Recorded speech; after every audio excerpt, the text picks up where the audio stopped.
Hi friends, welcome to my channel. నేను మీనాని మీ ముందుకు సరికొత్త వీడియోతో వచ్చాను ఫ్రెండ్స్. ఈ వీడియోలో ఇకపై మనం ఇన్ని రోజులైతే ఏదైతే టోల్ ప్లాజా దగ్గర వెయిటింగ్ చేసామో, సో ఇంతకు ముందు మనం క్యాష్ రూపంలో టోల్ చెల్లించే వాళ్ళం, అలాగే టోల్ కి ఫాస్ట్ ట్యాగ్ విధానంలో చెల్లించాము. ఇలా ఏ విధంగా చేసినా కూడా ఇంకా కూడా టోల్ గేట్ లో మనకు కొద్దిగా టైం అనేది వేస్ట్ అవుతుంది. సో అలా అని చెప్పేసి సెంట్రల్ గవర్నమెంట్ అయితే ఇకపై ఆటోమేటిక్ టోల్ చార్జ్ కెమెరాస్ అనేటి అయితే రోడ్ పైన ఇన్స్టాల్ చేస్తుంది. ఎక్కడైతే ఇంతకు ముందు టోల్ బూత్ ఉందో అక్కడే మనకు ఏంటంటే ఇట్లా పైనుంచి మనకు కెమెరాస్, స్పీడ్ కెమెరాస్ ఆటోమేటిక్ గా ఆ కెమెరాస్ అయితే మన వెహికల్ నెంబర్ రీడ్ చేసేసి మనకు ఫాస్ట్ ట్యాగ్ నుంచి అమౌంట్ అయితే డిడక్ట్ చేస్తుంది. ఇకపై మనకు టోల్ గేట్ దగ్గర అప్ అండ్ డౌన్, అలాగే వెయిటింగ్ లిస్ట్, ఆ బూత్, మళ్ళా టోల్ గేట్ ఇలాంటివి ఏమి ఉండవు. జస్ట్ మనం హైవే పైన డైరెక్ట్ గా వెళ్ళిపోతుంటే మనము వన్స్ ఆ టోల్ గేట్ క్రాస్ అయితే మనకు ఆటోమేటిక్ గా మెసేజ్ అనేది వస్తుంది. ఒకవేళ ఇన్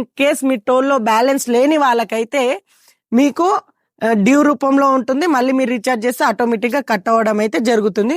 సో ఇది ఫ్రెండ్స్, దీన్ని అయితే ట్రయల్ రన్ లో అయితే ఉంది. సో ఇది గనక సక్సెస్ అయితే మనకి ఇకపై టోల్ దగ్గర వెయిటింగ్ అనేది అయితే ఉండదు ఫ్రెండ్స్. ఈ వీడియో మీకు ఏ విధంగా అనిపించింది? ఈ వీడియో మీకు నచ్చిందా? ఇలానే మరిన్ని ఇంట్రెస్టింగ్ వీడియోస్ కోసం do subscribe to my YouTube channel. Thank you friends. Have a nice day.